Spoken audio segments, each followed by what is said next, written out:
amigos, ¿qué tal? ¿Cómo están? Bienvenidos a un nuevo episodio de Dimensión Cripto, un programa dedicado a cripto y blockchain, donde conversamos con las personas que habitan en la dimensión Web3. Yo soy Rodrigo, el conductor de este programa, y hoy nos acompaña Bleed One. Él es economista y creador de contenido. En la descripción de este video colocaré enlaces relevantes al programa, así que vayan a seguirnos en Twitter como Dimensión Cripto. Ahí compartiremos todas las novedades para la comunidad. Espero les agrade. ¿Cómo estás, Bleed? Rodrigo, ¿cómo estás? Mira, encantado de estar en esta dimensión. La verdad, como te digo, ya estábamos prospectando este encuentro, así que feliz aquí y vemos qué sale. Genial, genial. Sí, la verdad estuvimos conversando hace un par de semanas de, oye, hay que hacer un programa, podemos conversar de DeFi, podemos conversar de estos temas y podemos grabar ahí un podcast bastante interesante entre dos creadores de contenido. Pero ya, Ex- antes de comenzar este programa, me gusta, siempre menciono como que cómo conocí a mis invitados. O sea, me ha pasado que no conocía a uno de mis invitados y lo conocí en el programa. Es bastante curioso porque normalmente un podcast es como una conversación bastante relajada entre dos personas que ya se conocen. Pero cuando conversas con alguien que no conoces tanto, es como que estás teniendo las primeras impresiones y vas conociendo a la persona. Contigo ya nos conocemos desde hace ya un par de meses y nos conocimos, recuerdo, en el Club del Bitcoin.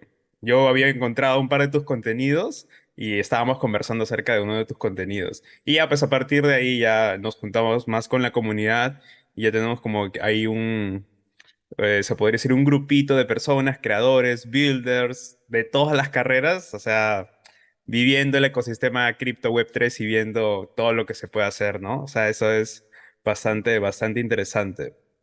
Y bueno, para comenzar este programa, quiero que me comentes un poco acerca de qué hacías antes del mundo cripto. Y ya luego me vas contando cuál fue esa transición y qué te llamó para hoy día estar aquí. Mira, es interesante porque yo en Web2 hacía lo que conocemos como CeFi, o sea, finanzas centralizadas.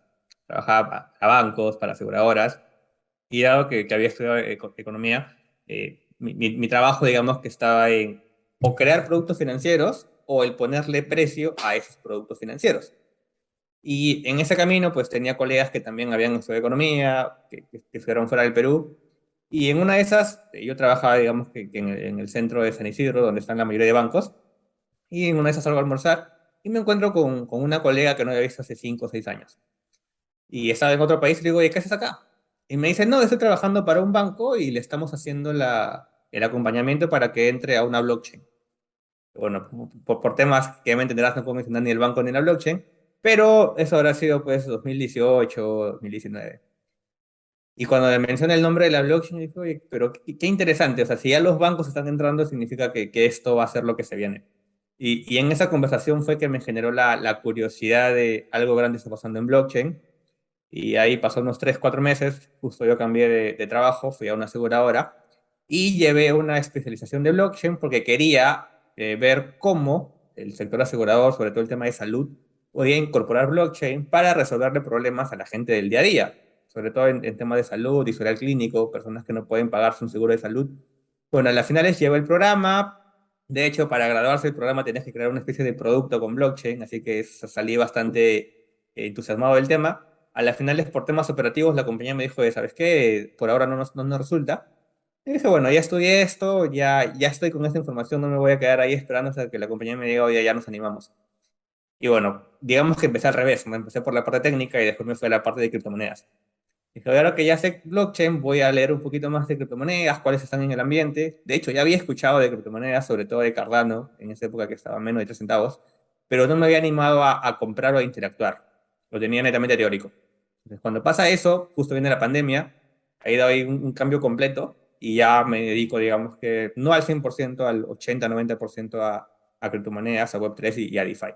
Y digamos que fue una conversación la que hizo que cambie, que conozca Web3. Genial, qué chévere.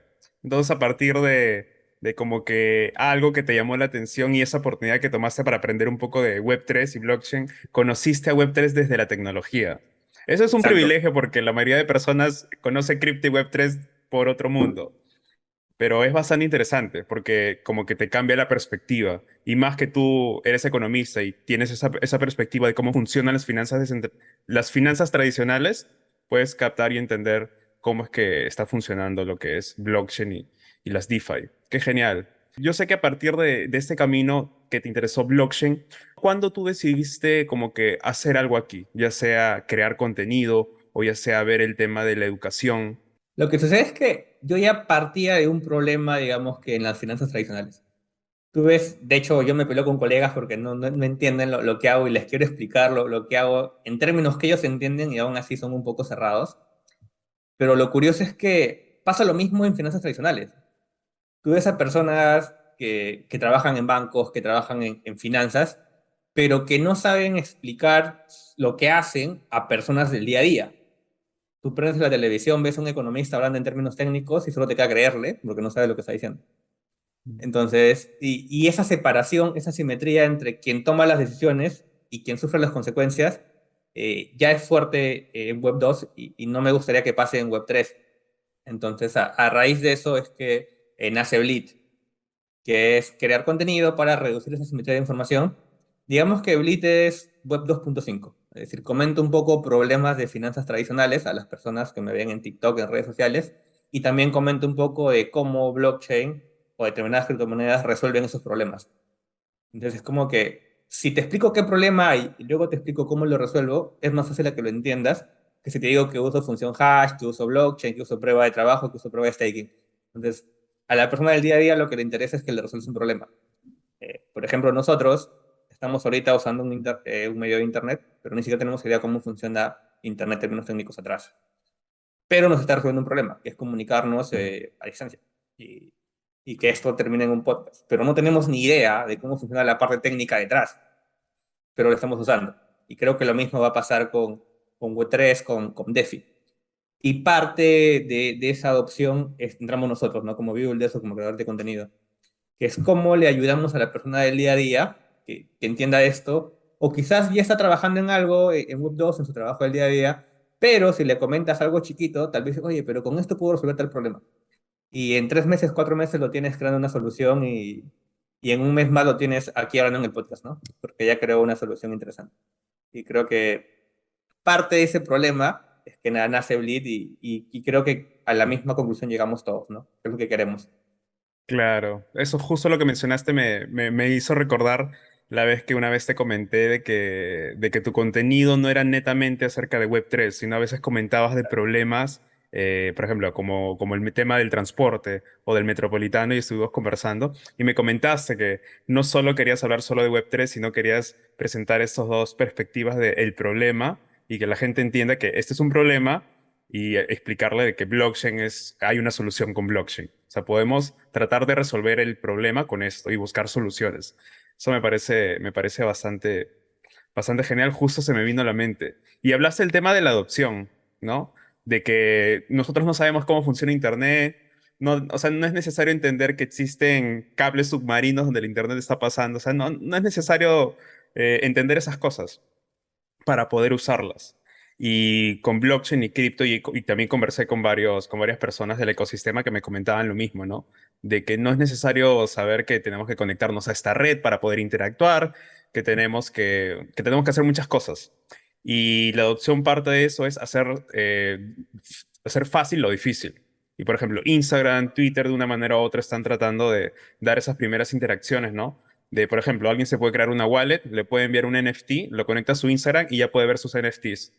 Y no es necesario que ponga criptos, que tenga que colocar una blockchain, o sea, que tenga que agregar una blockchain a su wallet. Solo créate la wallet, alguien te envía algo y ya lo puedes ver desde Instagram. Y puedes subir un post y ahí va a salir a quién le pertenece, el ownership y todo eso. Entonces, eso de una manera u otra es generar esa adopción. Todavía el tema de las wallets, las 12 palabras, la llave privada, la contraseña hace que todo se vuelva un poco complejo, pero claro, es un camino que los constructores, los creadores tienen que hacer para poder alcanzar ese futuro que todos estamos soñando, ¿no? De que todo el mundo pueda usar blockchain y no sea tan complejo.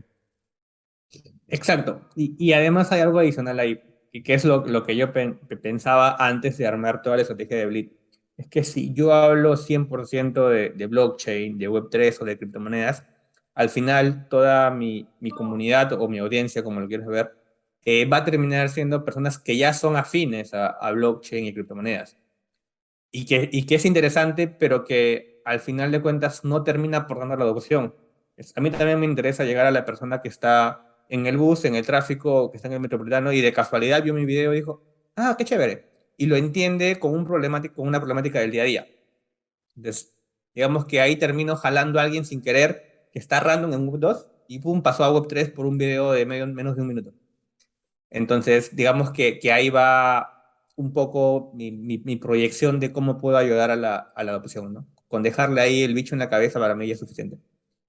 Pero pues al final del día, en algún momento, no lo sé, la temporalidad no lo sabemos, pero ahora somos probablemente menos del 10%, estoy seguro que en una temporada vamos a ser el 90% que nos estemos metidos adentro. Pero ahí es lo que tú comentas, pensando en el usuario final, ¿no? En cómo hacemos para resolver el problema de las 12 palabras, aquel que no quiera tener las 12 palabras, o cómo hacemos para que se enganche con NFTs, despejándose de la idea de que es solamente un JPG. Y creo que los builders la tienen clara en resolver problemas, pero no la tienen clara en ponerse en la cabeza del usuario final. Y creo que ahí entran otro tipo de builders, o sea, quitando esta relación entre builder como desarrollador, sino builders como aquellas personas que construyen para el ecosistema, creadores de contenido, personas que piensan más en la experiencia de usuario, y a las finales esta misma analogía nos sirve para tener claro que Web3 o que blockchain no es solo desarrolladores, no es solo matemáticos, no es solo financieros, sino que hay espacio para todos. Incluso a mi pareja le comentaba, oye, a las finales ahorita Web3 tiene más espacio para personas de marketing, personas de comunidad, psicología, que para propios desarrolladores y matemáticos. Porque ya creé la solución, pero ¿cómo hago para que llegue a la adopción? Necesito personas de marketing, personas de comunicación, que se pongan en la cabeza del usuario para lograr enganchar la solución con la persona que tiene el problema. Y pues a las finales va a pasar eso. O sea, vas a tener gente pasándose de Web 2 a Web 3 y respetando su profesión o lo que les gusta. Hace unos meses tenías abogados que aprendían a codificar para tener trabajo en blockchain y creo que eso ya no va a pasar, ¿no? Si te gusta tu trabajo en Web, no sé, eres abogado en Web 2, estoy seguro que vas a conseguir un buen problema a resolver en Web 3. No te escucho, es micro apagado. Ya.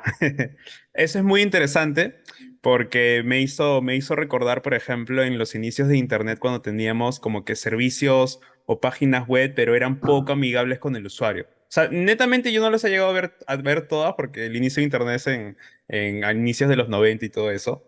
Pero sí he visto cómo se manejaba la experiencia de usuario en inicios de Internet, porque al inicio eran builders, las personas que creaban código y creaban el producto, eran ellos mismos los que intentaban venderlo. Y es por eso también que los primeros productos que tuvimos aquí o sea, que tuvimos de blockchain y cripto en todo el mundo, eran como que productos que eran como que interesantes, que se podían usar, pero no eran tan amigables en el tema de la experiencia. Y en Perú también fue un escenario parecido porque las primeras personas que vieron cripto y blockchain fueron las personas que de una manera u otra eran generaciones más adultas, que ya tenían experiencia en Básicamente. sus industrias. O sea, tenemos a varias personalidades de aquí, Perú, que son mayores, son líderes en su industria y conocen del tema porque tienen la experiencia. Pero estas nuevas generaciones, que se podría decir que somos nosotros, que somos las personas que están viendo cripto y blockchain desde nuestras carreras, desde las comunicaciones, el marketing, la abogacía y todas estas carreras, donde podemos traer una nueva perspectiva. O sea, y ahora, como tú dices, en cripto se necesita bastante de cómo podemos crear una mejor experiencia de usuario sin dañar el producto, sin presentar un mal producto. A veces también pasa por el otro lado en que se presenta un producto muy bonito, muy bien empaquetado, pero lo que está detrás no es como que, no es algo tan prolífico. Y teniendo algo como los contratos inteligentes, que es algo inmutable que no se puede editar, o sea, pasan cosas a veces catastróficas, pero es parte, o sea, es parte de poder equivocarse y llegar a eso que queremos alcanzar. Y no es algo que estamos haciendo, o sea, no es algo que no haya pasado antes. Internet pasó por el mismo camino. Pero como las generaciones pasan, las personas crecen, las nuevas generaciones no quieren escuchar a las antiguas y a veces se pueden cometer los mismos errores, pero ahí están ¿cómo se podría decir? Las personas que estuvieron antes y pueden darnos consejos, recomendaciones y todo eso. Pero lo importante es que ahora tenemos la ayuda de Internet. todos estamos conectados, todos podemos acceder a la educación y alguien conectado a Internet ya puede estar creando ya sea creando código o ya sea trabajando en aspectos más con habilidades blandas para, para llevar el ecosistema. Eso es cierto, pero también hay algo inverso, ¿no? O sea, las nuevas generaciones pueden escuchar y aprender los errores de las antiguas, pero a veces las antiguas no entienden la forma en la que las nuevas generaciones resuelven los problemas. Entonces, hay ahí como que cierta Como asimetría. choque. Exacto. Pero que al final, pues, viene bien porque digamos que la velocidad de innovación en Web3 o en blockchain es alucinante. O sea, en 2 semanas puedes tener un cambio brutal y ni enterado. Y pues con Internet demora un poquito, ¿no? Y eso es lo bonito porque volviendo al tema de hace unos segundos, si tú crees que como abogado o como determinada especialidad no encuentras tu espacio, créeme que este mercado avanza tan rápido que si hoy día no encuentras espacio en 2 semanas, te van a estar buscando por la velocidad en la que avanzas.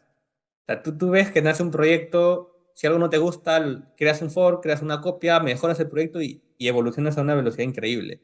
Y eso es lo bonito de estar en esta etapa y estar ahí, porque no solamente vemos cómo está cambiando, sino que formamos parte de ese cambio. Claro, sí, de una manera u otra. Pero ya, a ver, ahora pasemos un poco al tema de tu rol como creador de contenido en este espacio. O sea, quiero saber cómo es que has definido tú tu contenido y por qué a partir de este contenido que estás haciendo y te llama la educación, que también quieres construir otros proyectos de educación. Primero coméntame tu rol ahorita como creador de contenido. Siendo Ya, economista, ¿no? Porque tal vez la creación de contenido exacto. podría ser un poco por el lado de los no economistas, tal vez, no sé, pues de otros tipos de perfiles, pero coméntame eso. Eso es un detalle, eso es un detalle interesante. Primero voy por la parte final. Está pasando que muchos creadores de contenido son personas que han trabajado en distintos campos y deciden llevar su campo, prácticamente explicar lo que hacen, ¿no? Y por la misma dinámica terminan aprendiendo un poquito de hacer videos, de cómo editar videos, que no tenían ni idea, pero pues terminan aprendiendo sin querer, digamos, y por la necesidad de cómo funciona ese tema de redes sociales.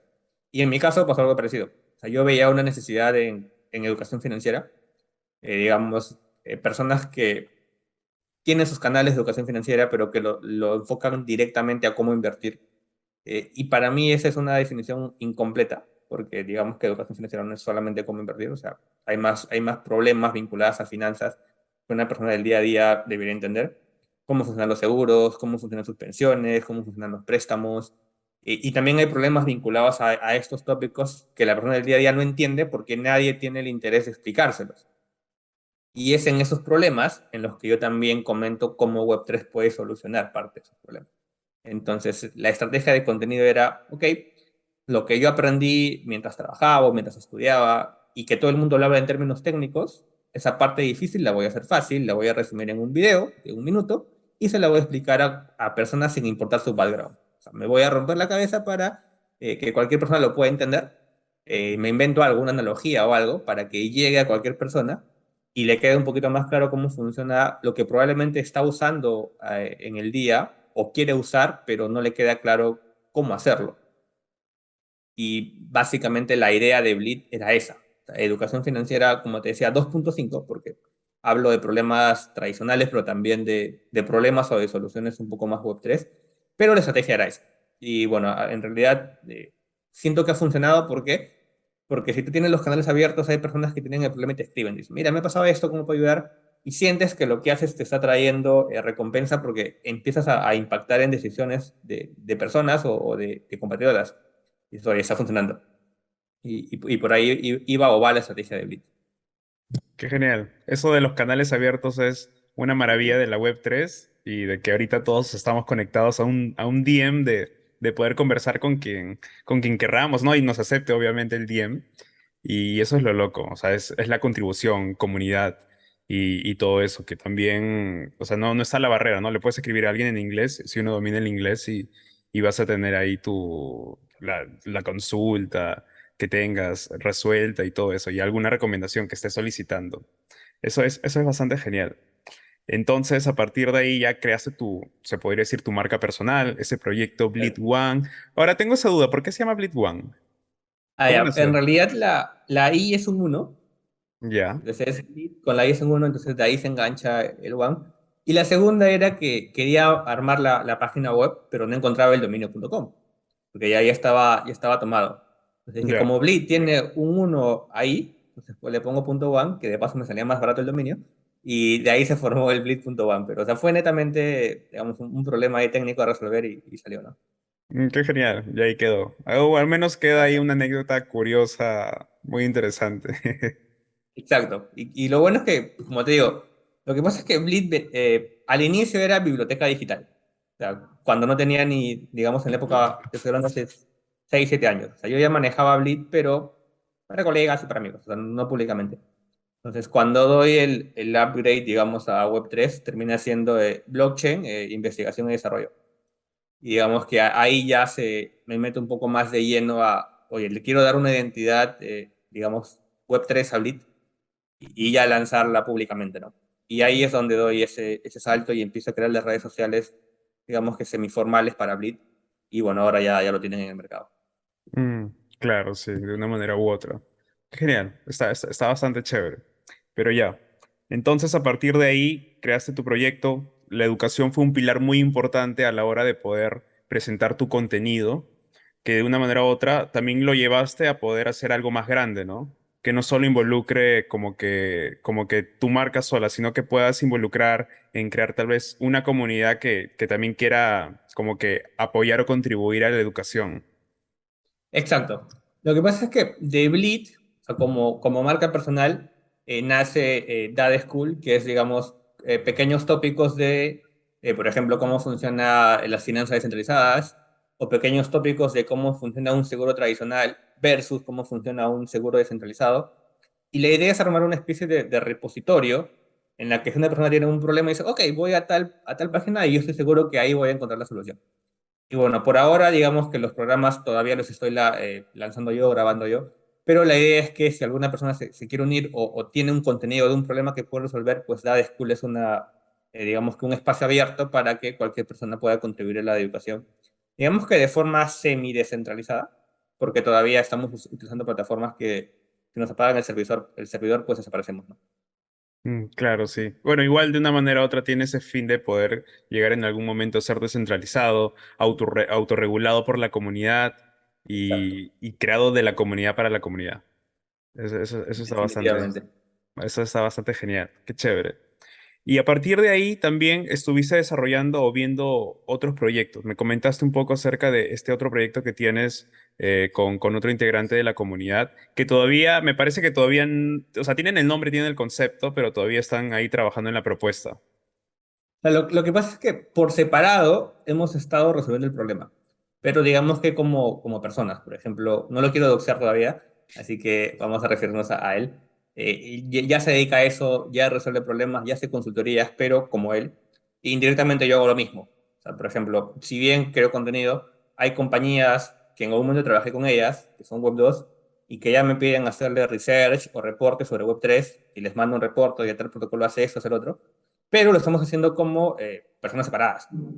Y lo que queremos era profesionalizar hasta cierto punto ese servicio y además incluirla también en educación. Entonces, de ahí es donde nace Definomics, que digamos es una mezcla de finanzas centralizadas y tokenomics, que al final de cuentas es algo que los dos hacíamos incluso en Web2, un poco de economía y finanzas, que lo seguimos haciendo en Web3 y que queremos sumar más talento, y de ahí es donde nace Definomics Labs. Parte de la adopción también implica jalar talento de Web2. Entonces, hay personas que trabajan en Web2, que conocen el problema del día a día de personas en Web2, microfinanzas, por ejemplo, pero que desconocen esta herramienta, que desconocen blockchain. Entonces, ¿qué pasa si yo a ese talento que está en Web2, que conoce la problemática perfectamente, le enseño un poquito de blockchain? Estoy seguro que en 3 o 4 meses esa persona se arma una solución, junta Web3 y la lleva al mercado y jala. Entonces la adopción no es solo que más personas sepan blockchain o que más personas empiecen a usar, es también jalarte a personas que son problem solver, que te resuelven problemas a Web3. Y digamos que por ahí eso es un punto que quiero atacar también de Phenomics Labs, que es jalarte gente que ya tiene ese talento, que ya tiene esa visión, porque, por ejemplo, nosotros estamos en Web3 ahorita, pero probablemente no tenemos clara cómo funciona la economía de préstamos o lending en el mercado que tenemos a 2 cuadras de nuestra casa. Entonces, personas que se dedican a microfinanzas o a finanzas a nivel día a día, la tienen clara.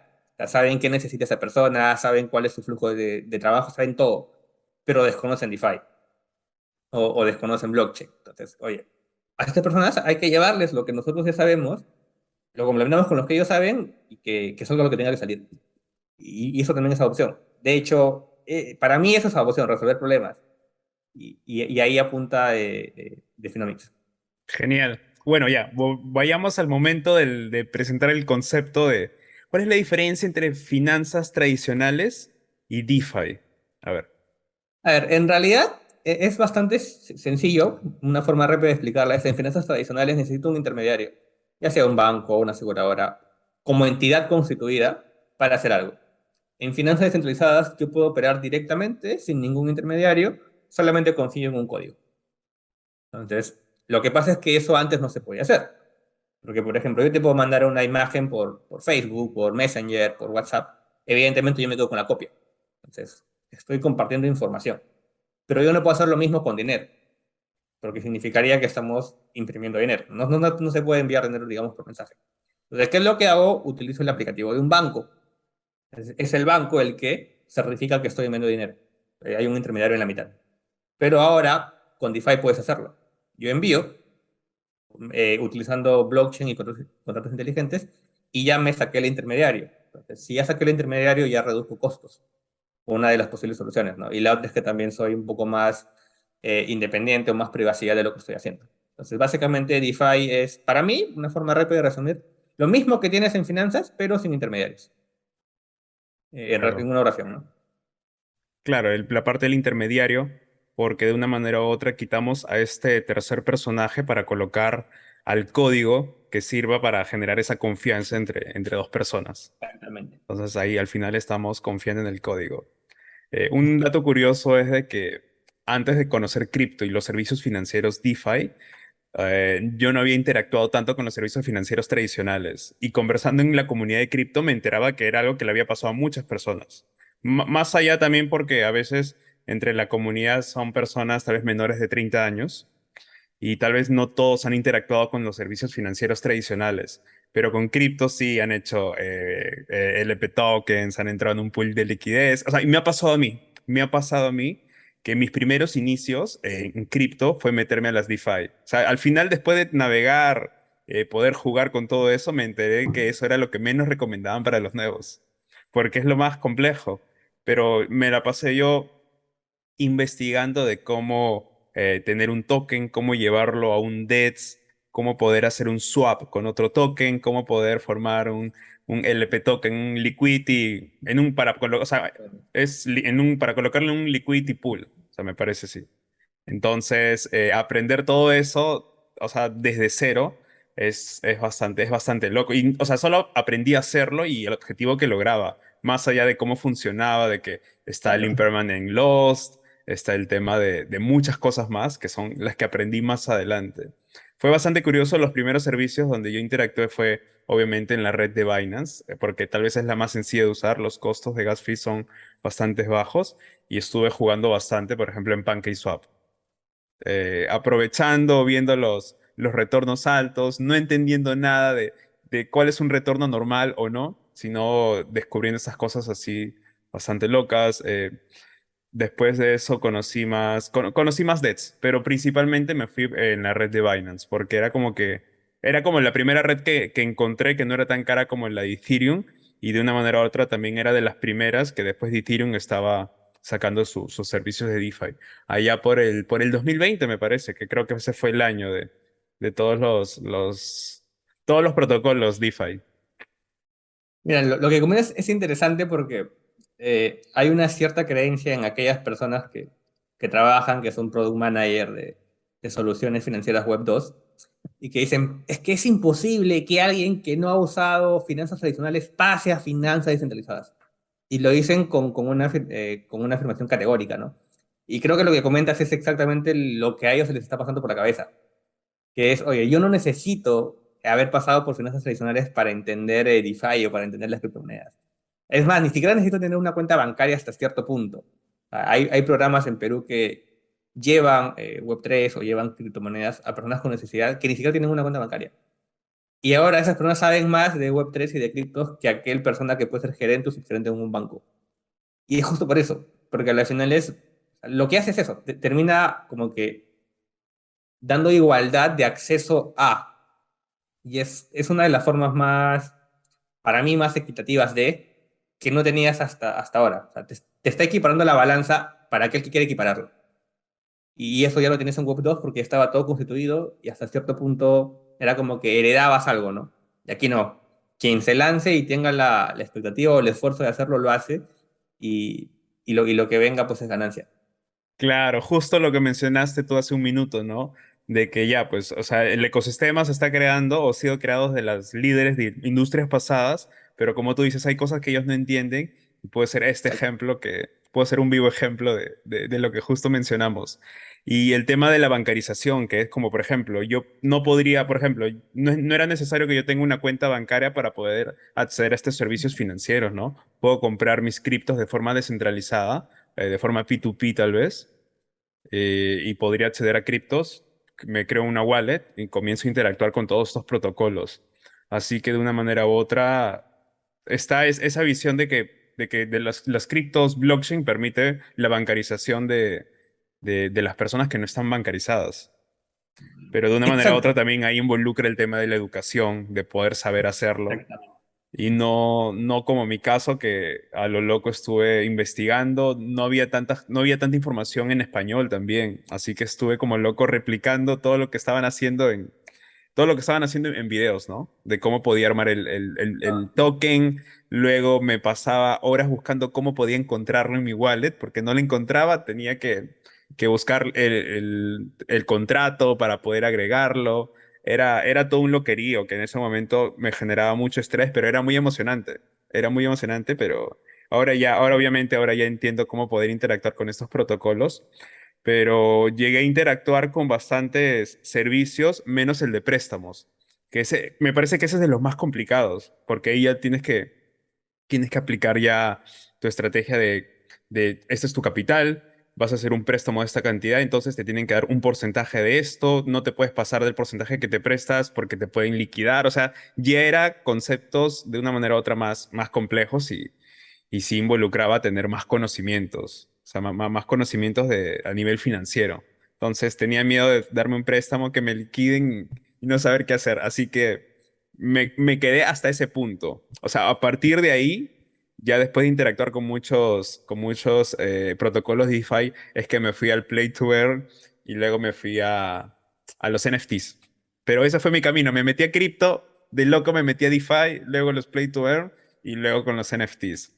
Así que fue bastante loco porque al menos DeFi es una aceleradora de conocimiento, porque tienes que aprender un montón. Entonces, en poco tiempo aprendes un montón del ecosistema y ya luego conocí lo demás. Ya conociendo Play to Earn, los NFTs ya era como que menos complicado. No tenía que saber acerca de liquidez, acerca de préstamos, de borrow and lending, acerca de meter mis tokens, de juntar dos tokens, hacer un LP token, todo eso.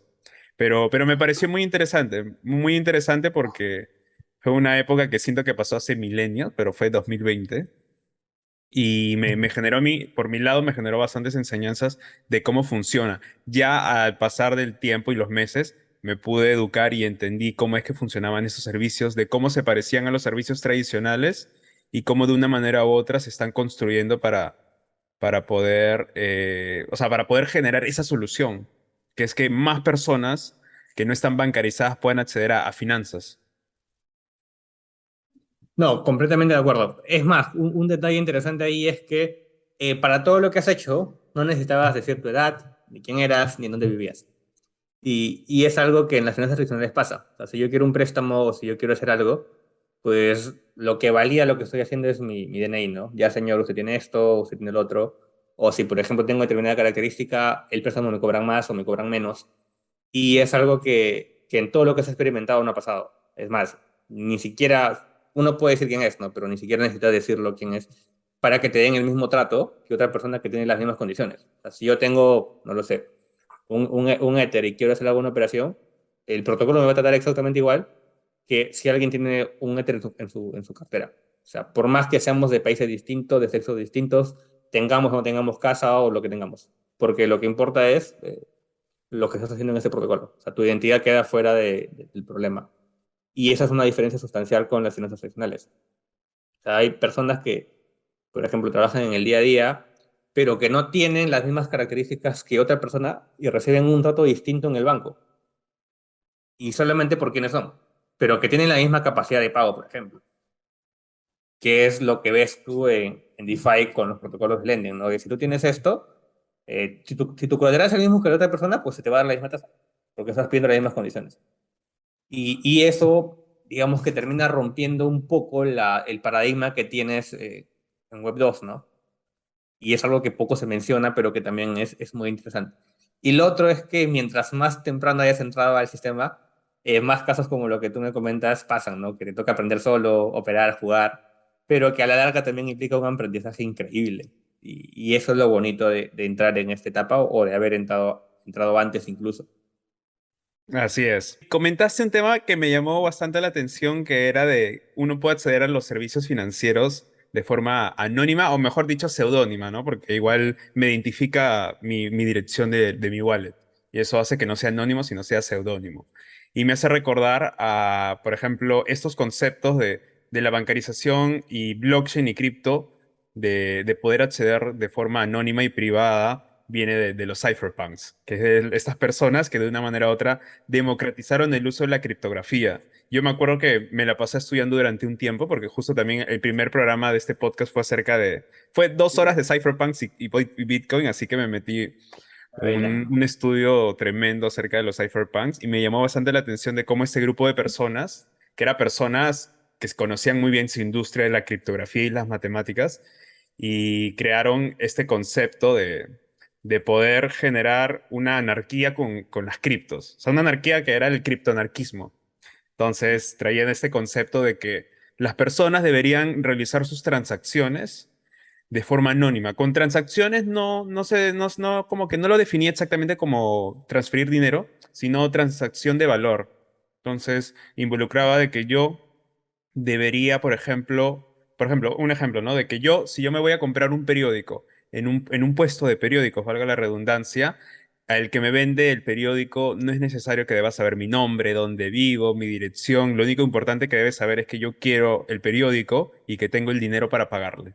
Entonces, poder generar transacciones de este tipo era como que no es necesario brindar tanta información para lograr este intercambio de valor. Y eso era lo que defendían los cypherpunks, que es como lo que tú dices. Yo pude interactuar con todos estos protocolos de DeFi sin tener que decir dónde vivo, sin tener que decir mi nombre, pero igual, ¿no? Mi wallet tal vez lo pueden vincular a una dirección IP y ya fui.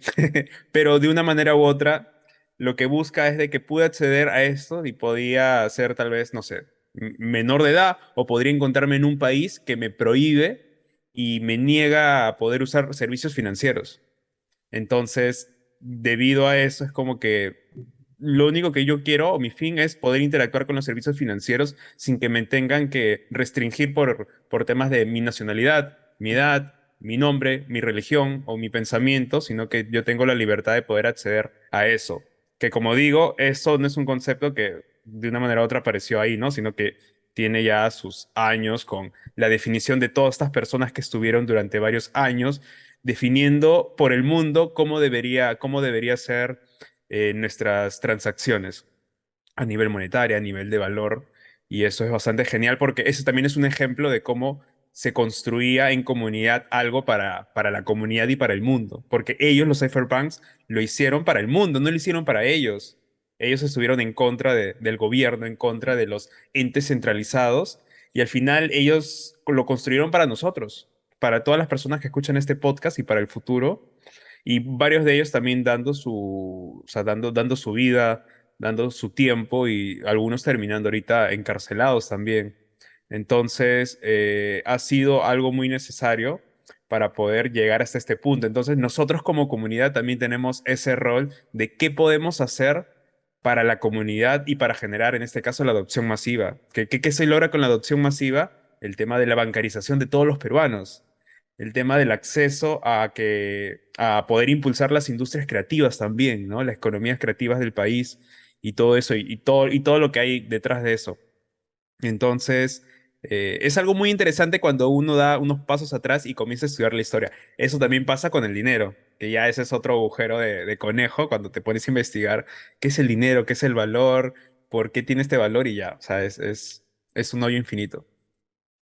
Mira, interesante lo que dices, porque como para cerrar el tema de los CryptoPunks, vamos a decirlos por ejemplo. Los cypherpunks. Claro, yo lo digo con los CryptoPunks porque digamos que lo menciono más a colecciones NFTs, o sea, como para hacer, pero a lo que voy es que a esta generación de personas que inculcaron esto, que comentaron esto, digamos que son el próximo más cercano a una DAO en estado puro. O sea, en su momento, digamos que ellos eran el próximo más cercano a lo que ahora conocemos como DAO y que bueno, terminó surgiendo en comunidad, todo eso. Pero a raíz de lo que ellos avanzaron es probablemente que ahora estamos como estamos. Pero también hay un tema interesante ahí, es que pasando ya al tema de los datos que comentabas hace un minuto, sí, pues en teoría en Web3 no necesitas dar tus datos para recibir un servicio en igualdad de condiciones que otro. Pero curiosamente, los nuevos servicios que surgen en Web2 son todo lo contrario. O sea, te sacan datos hasta cuando respiras. O sea, No, sí. la mayoría de startups o nuevas compañías que están surgiendo en Web2 se enfocan en exactamente todo lo contrario. En dónde vives, cuántas veces viajas, qué comes. Y justo el valor está ahí. O sea, para esas compañías el valor está en tus datos. Entonces es como que Web3 llega y te dice lo contrario. Oye, yo no necesito tus datos para darte las mismas condiciones que otra persona. O para tratar de hacer una bancarización general. Bueno, bancarización hablando en términos de finanzas descentralizadas, mejor dicho. Pero pues hay como que hay ahí un cierto cruce y veamos en qué termina entre, ok, necesito tus datos, porque con eso soy rentable en Web2, pero también tengo Web3 en las que no necesito tus datos para darte las mismas condiciones y probablemente va a llegar un punto ahí un punto medio, en la que va a depender mucho de cómo reaccionemos nosotros como usuarios y a qué le demos prioridad para saber lo que se viene.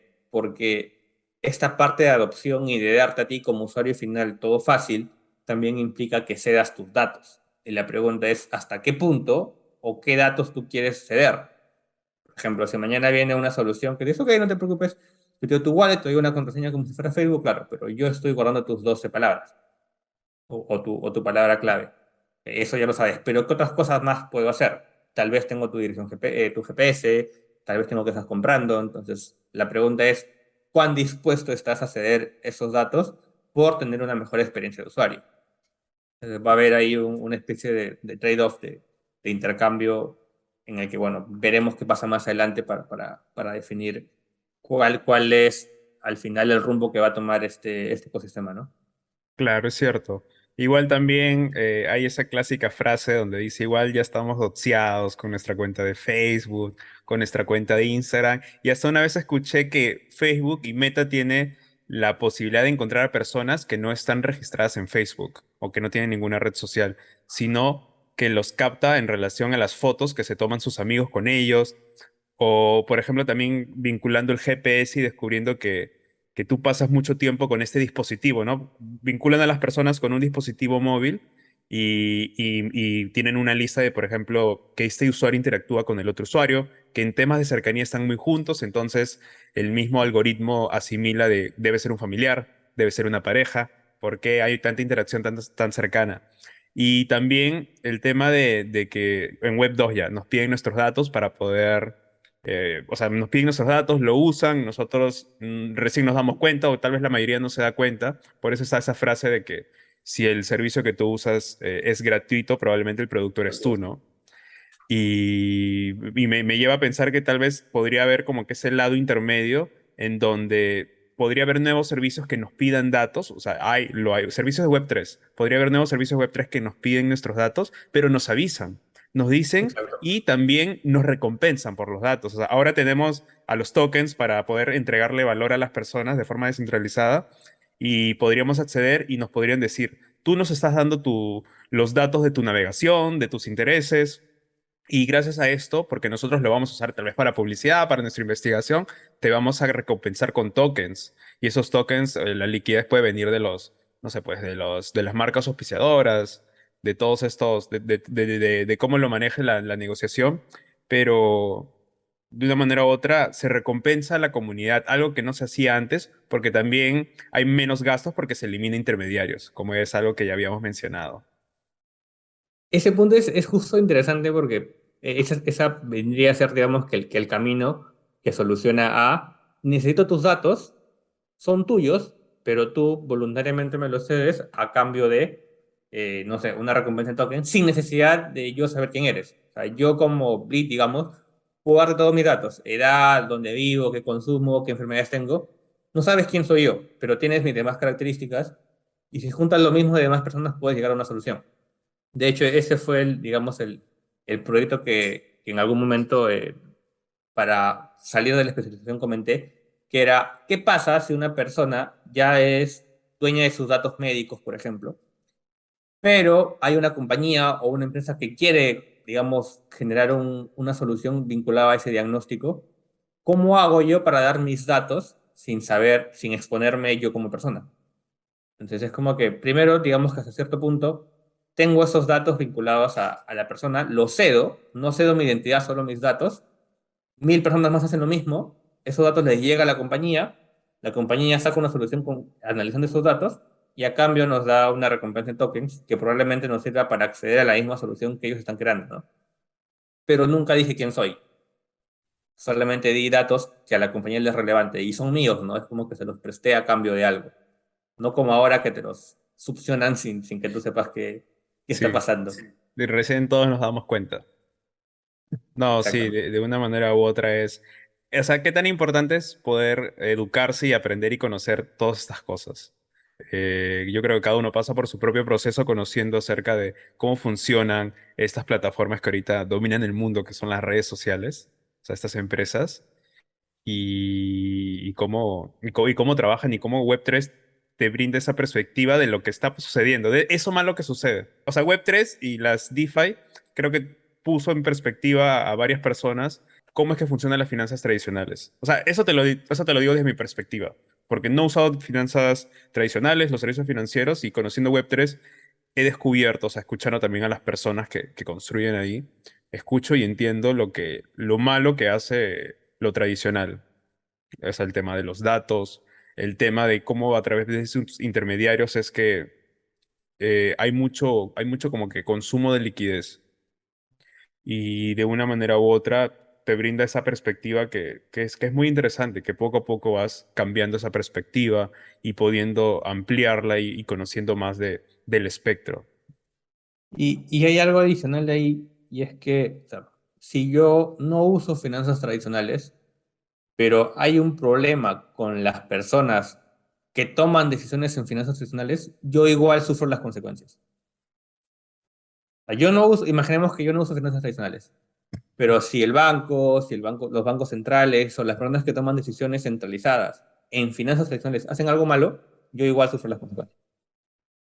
Por ejemplo, si hay de hecho, la crisis que estamos teniendo de temas de inflación, yo no tengo ni una cuenta bancaria, pero esa inflación igual me llega a mí, porque todo lo que yo consumo sube de precio.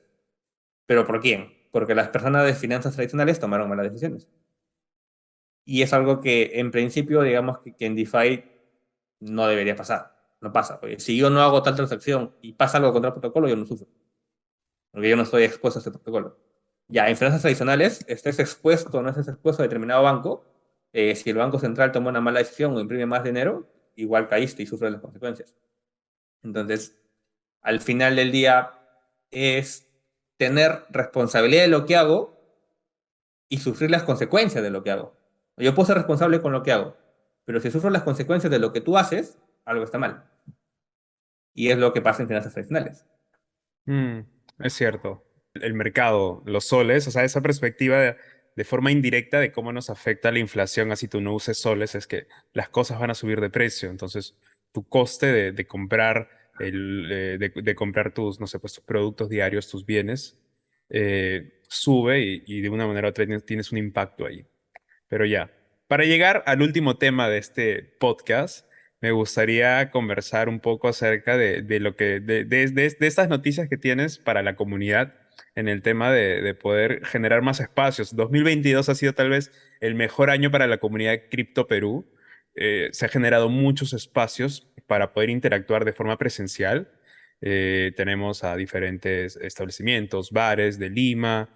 Ahora se está pudiendo explorar un poco, tener un espacio dentro de un centro comercial como lo es el Jockey, con el Joy, y se está volviendo bastante interesante. O sea, ya se está teniendo espacios bastante grandes para la comunidad. O sea, podría ocurrir que ahorita estos espacios no hay mucha gente interactuando, pero al menos tenemos el aforo para en el futuro la comunidad sea más grande. Y justo de eso también conversaba con Luis, ¿no? De todo lo que podría pasar ya para el 2024, que es el próximo halving de Bitcoin. O sea, la comunidad, qué tanto podría crecer, tantos X podría ser en tamaño de comunidad. Y lo bueno es que a partir de ahora y desde antes se está buscando esos espacios. Y al final tener ya varios lugares a través de Lima, de espacios cripto, ¿no? Donde la gente de cripto se puede conversar, hacer networking. Y lo importante es poder hacer al menos estos casos en Lima para ya poco a poco ir descentralizando y generar espacios también en provincias, que justo con Luis conversaba de eso en el anterior podcast, ¿no? De qué interesante sería tener espacios así de networking y comunidad a través de todo Lima y ya a través de todo el Perú, menciono, y cada uno pueda darse su gira por todo el Perú, aparte de conocer todos estos lugares maravillosos que tenemos, poder conocer a las comunidades y tener estos espacios. Y me parece bastante genial. ¿Puedes comentarles a la comunidad cómo siguen este camino? Que obviamente lo construyen de la comunidad para la comunidad.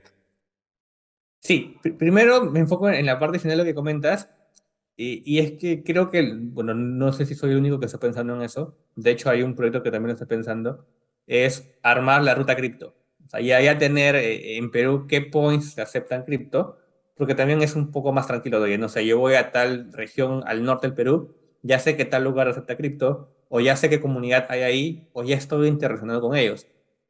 Y entonces, creo que tener, digamos, como que el mapa del Perú y ahí qué points ya están como que adelantándose la adopción es brutal y ya está pasando en realidad. O sea, por ejemplo, vamos a comentar Coiny, ya tiene su mapa de qué lugares en Perú o qué establecimientos aceptan cripto. Entonces, ya es más fácil, ¿no?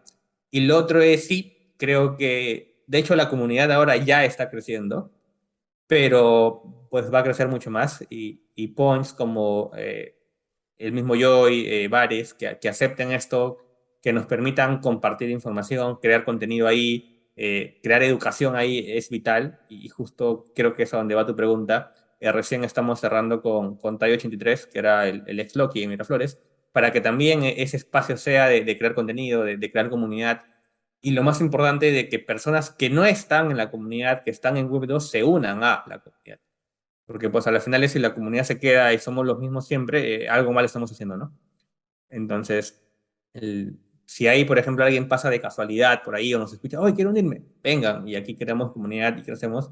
Y además, algo interesante en comunidad es que si bien buscamos comunidad, en realidad todo parte de, digamos que, de egoísmo, entre comillas. En economía tradicional hay una frase que decía que es el egoísmo lo que llevaba a que la economía crezca. O sea, la persona que te vende pan no te vende pan porque quiere, sino porque al venderte pan gana algo él. Entonces, todos los negocios hacen eso. Te brindan un servicio o una solución porque ganan algo. ¿Sí? Indirectamente hay un egoísmo ahí. Y lo mismo pasa, repito de nuevo, indirectamente en comunidades, porque es más fácil aprender y crecer en comunidad que hacerlo solo. Entonces, también hasta cierto punto hay una especie de egoísmo individual que al juntarlo se forma en empatía y en comunidad. Pero lo mismo pasa en todos lados. Y es más fácil, repito, crear contenido, conversar, crecer, educarnos juntos que hacerlo por separado. O sea, imagínate hacer todo el research y lo que has aprendido, el research de lo que has aprendido tú solo. O sea, no te alcanza la vida. En cambio, te vas a Club del Bitcoin, te vas al Yo y conversas, oye, me enteré de esto, mira, hay esto, y ya te ahorraste mucho tiempo de research, pero también contribuiste algo y le ahorraste tiempo de research a alguien más. Y de ahí viene, pasas de conversar a crear soluciones y mañana tienes startups o proyectos cripto en Perú que resuelven problemas, que creo que es lo que está pasando en Argentina, en Colombia y que, siendo bastante claros, va a pasar en los siguientes meses en Perú. Claro, sí, es cierto.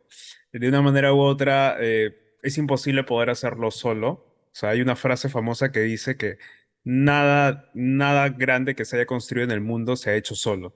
Todo se construye en conjunto, ya sea un proyecto, ya sea una arquitectura, ya sea cualquier cosa que genere impacto. Y eso es, creo que es la mejor reflexión y conclusión que le podemos dar a a este podcast, el tema de la comunidad y todo lo que se puede lograr y cómo Perú se va a convertir en un espacio muy interesante en los próximos meses, en los próximos años, junto con toda Latinoamérica. Y al final todos estamos dentro de la comunidad, en diferentes comunidades, o todos en todas las comunidades, pero ahí participando, construyendo y creando. Y bueno, Blit, de verdad muchas gracias por estar en este programa, por poder conversar un poco acerca de tu perspectiva de economía, las DeFi, los servicios tradicionales, los servicios descentralizados, poder conversar conmigo y con también los oyentes que escuchan este podcast de Dimensión Cripto. Y ya, pero coméntame dónde las personas te pueden encontrar en redes sociales. Mira, en redes sociales estamos, o sea, a nivel marca personal, digamos, estoy como Blitz en YouTube, estoy en TikTok, en Instagram y un poquito en Twitter. Y la idea de aquellas que acceden o que busquen esa cuenta es, van a ver casos de uso, van a ver problemas, cómo resuelve blockchain, van a ver un poquito de finanzas tradicionales y en resumen lo que van a ver es educación gratuita.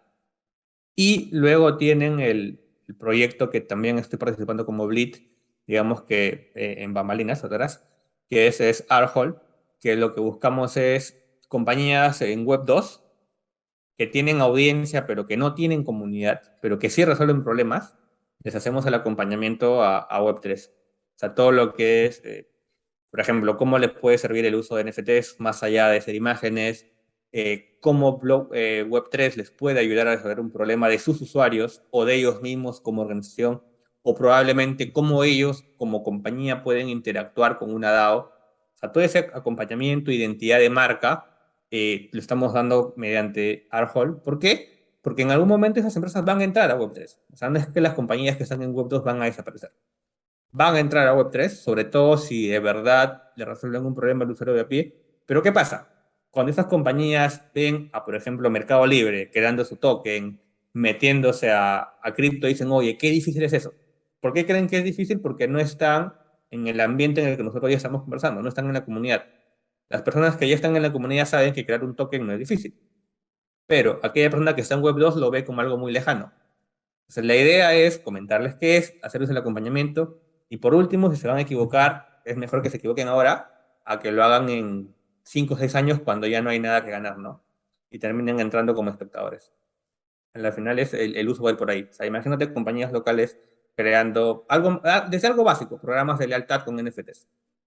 Imagínate una compañía súper buena en Perú, probablemente de tamaño regular, que no, que desconoce Web3 o que desconoce NFTs, pero si llegas a comentarle la solución, armas una estrategia de marca y lanzan un programa de lealtad, que es uno de los más sencillos de armar con NFTs, y ya lo tienes en el mercado, ya lo tienes cerca de la comunidad y probablemente lo tienes como futuro socio para algún problema adicional con sus clientes. O usando esta compañía podemos llegar a sus clientes dando soluciones que ellos dan, pero que también nosotros damos como comunidad. Crecen ellos, crecemos nosotros y crece la comunidad. Entonces es un win-win-win. Y creo que ahí hay que apuntar también, ¿no? Parte de llegar a la adopción es eso. Genial, increíble. Con eso de programa de lealtad, justo me hiciste recordar la última noticia que hubo de Starbucks, con este programa que está diseñando, que de verdad sí, me parece que Starbucks al menos está creando un buen caso de uso, que todos vamos a estar estudiándolo para ver cómo le va y cómo se desarrolla, pudiendo generar esa adopción con personas no cripto. Y ya, pero Exacto. Blit, muchas Hay que gracias evangelizar. sí, muchas gracias por haber estado en este programa. Ya de ahí te estaré comentando cuando ya el programa esté saliendo y lo vayamos a sacar. Pero nada, a toda la comunidad, gracias por haber escuchado este programa. No se olviden seguir las redes sociales de Dimensión Cripto en Twitter, en TikTok, en YouTube. Ahí estaremos comunicando y colocando todos los programas. Así que muchas gracias por haber estado aquí. Cuídense.